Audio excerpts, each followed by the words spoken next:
Hi everyone, welcome to my YouTube channel B.Ed Pro. मैं हूँ आपकी दोस्त इस चैनल की host B.Ed Pro and here I am to guide you through your educational journey. So let's start. Okay this is something जो हम हजार बार discuss कर चुके हैं, आप भी हजार बार सुन चुके हैं क्योंकि ये एक इम्पॉर्टेंट क्वेश्चन है। एग्जाम में अक्सर शॉर्ट नोट्स में आ जाता है। Explain the concept of sex and gender या फिर differentiate between sex and gender. So एक क्विक रिव्यू देख ही लेते हैं इसका। आज की वीडियो का हमारा टॉपिक यही है, जेंडर एंड सेक्स। एंड चलिए आगे बढ़ते हैं, शुरू करते हैं।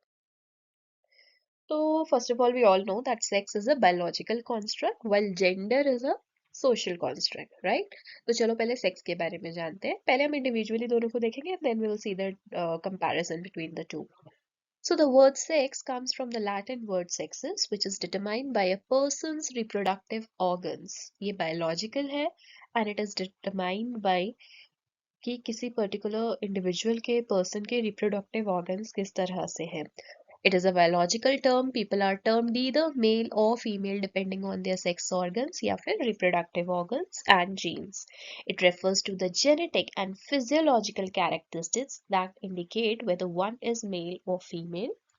It refers to the biological difference between males and females, and it relates to the observable differences between their genitals and to their psychological functions in procreation. देखो, sex जो है बायोलॉजिकल टर्म है, इनहेरेंट है, genetic है, physiological characteristic से जुड़ा हुआ है, जो एक पर्टिकुलर इंसान को मेल या फीमेल बनाते हैं।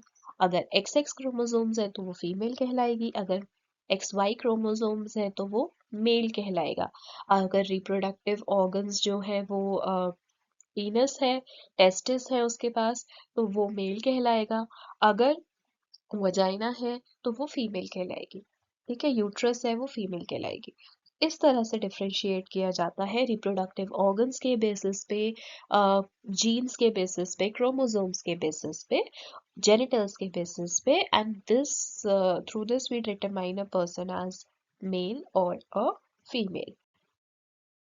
There are two sexes, male and female. Dominant sexes यही है, इसके अलावा इंटरसेक्स आ जाता है, लेकिन डोमिनेंट सेक्सेस में ही दो ही है, मेल या फीमेल.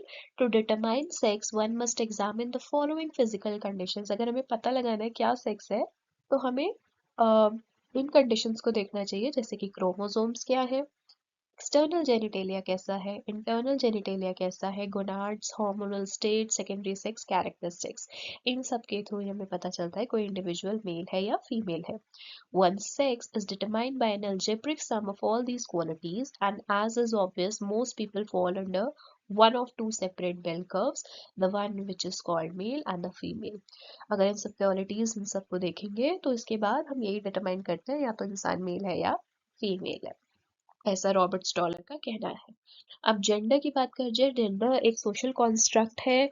जेंडर वर्ड जैसे सेक्स वर्ड सेक्सेस से आया था, जेंडर वर्ड जीनस से आता है विच मीन्स अ काइंड और race. Gender is a psychological and cultural terms. Sex क्या था, फिजियोलॉजिकल टर्म था, बायोलॉजिकल टर्म था. जेंडर क्या है, साइकोलॉजिकल, आपका दिमाग से जुड़ा हुआ है, एंड कल्चरल से जुड़ा हुआ है, कल्चर से जुड़ा हुआ है. It refers to one subjective feelings of maleness and femaleness. कोई कैसा फील कर रहा है, बहुत ही मैनली फील कर रहा है या फेमिनिन फील कर रहा है. It's related to the feelings. Gender में also refer to society's evaluation of behaviour as masculine और फेमिनिन. इंसान कैसा महसूस कर रहा है, कैसा फील कर रहा है, उसके अलावा सोसाइटी उसको क्या किस तरह से बोल रही है, उस पे भी फर्क पड़ता है. The social and cultural definitions of men and women are called gender. For example, it is society that makes rules that a girl will stay in the house while a boy can go out, or that a girl will be given less food to eat and less time to play than a boy. A boy should be sent to a better school so that when he grows up, he can look after the family business or get a good job, while not much attention is paid to girls' education. Due to these social definitions, the differences between girls and boys create two different worlds. So that is all about sex and gender. अब इसको हम comparison form में देख लेते हैं, sex versus gender, so that it becomes more clear. और इसको अगर एग्जाम में भी आता तो आप टेबल फॉर्म में बना सकते हैं एग्जाम्पल के साथ. Let's see.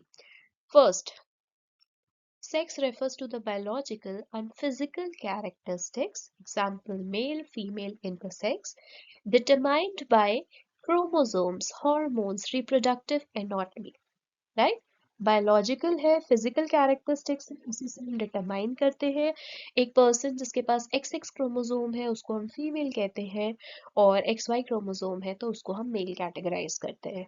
On the other hand अगर हम जेंडर की बात करें, gender refers to the social cultural and psychological roles, behaviours and expectations associated with being male and female और non binary. This is all about behaviour और expectation जो culture या society जोड़ देती कि अच्छा ये लड़का है तो इसको ऐसे ही करना है और ये लड़की है तो इसको ऐसे ही करना है। Being a woman, man or non-binary is based on how one identifies and behaves in society. ये बहुत ही एक्सट्रिंसिक है, एक्सटर्नल है। सेक्स जो चीज है वो इंट्रिंसिक है, बहुत ही इंटरनल है। ठीक है। Now, second point is sex is based on physical anatomy and biological traits. जैसे कि males generally have testes while female have ovaries. Gender, it is based on cultural expectations and individual identity. For example, in some cultures, men are traditionally seen as breadwinners and women as caregivers, though these roles are changing. Fix नहीं है लेकिन cultural expectation में इसको ऐसे ही माना जाता है। Then sex is determined by nature at birth. A newborn is categorized or male as male or female based on their external genitalia. Gender, it is determined by socialization and self-perception. दुनिया कैसे सिखा रही है और खुद आप कैसा महसूस करते हो। Example, a person assigned female at birth might identify as a man and adopt masculine roles in adulthood. एक बायोलॉजिकली एक लड़की पैदा हुई है लेकिन उसको बड़े होते होते ऐसा फील होता है कि नहीं मुझे बॉयज एक्टिविटीज ज्यादा पसंद है, आदमियों वाले काम करना ज्यादा पसंद है। So they can adopt that kind of masculine roles in their adulthood. आप देखेंगे कई लोग टॉम, कई गर्ल्स टॉम बॉयज बन के रहती है, उन्हीं की तरह ड्रेसअप करती है, वो अपने घर का बेटा बनने की कोशिश करती है, they do all the outside work as well.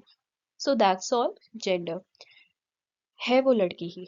So sex is biological, natural, constant and universal across culture. किसी भी कल्चर में चले जाओ आप, आपको सेम ही मिलेगा। If the male is producing sperm in India, it will the males in UK or Australia or Antarctica will also produce sperms only, and the females will produce egg only. It is same. It does not change across cultures. Gender जो है वो society specific होता है and it varies across cultures and time. Example, India में हिजड़ा community एक third gender को represent करता है and it is culturally recognized for several centuries. Sex is harder to change though sex reassignment surgeries exist. देखो पहले हम बोलते थे sex can not be change, क्योंकि अब टेक्नोलॉजी डेवलप हो गई है, मेडिकल एडवांसेस हो गए हैं, मेडिकल साइंस बहुत डेवलप हो गई है। सेक्स रीअसाइनमेंट सर्जरीज होती हैं and people do change their sex if they feel it is required for them. So, but it is harder to change, and a person might transition from male to female through medical interventions, but otherwise it is not possible. Gender में अगर हम देखें तो it can be change and it can evolve over time. Example, someone might identify as non-binary and later as a man or woman based on their personal journey. उनकी journey कैसी रही है, उनको क्या सही लगता है, उस बेसिस पे वो अपना जेंडर चेंज कर सकते हैं, right? So yeah, this is particularly about sex and gender and their comparison. I hope this will help you in exam as well if this question comes. अगर लगता है help करेगा, वो कर रहा है, to give it a like, share it with your friends and subscribe our channel. फिर मिलेंगे next. Thank you.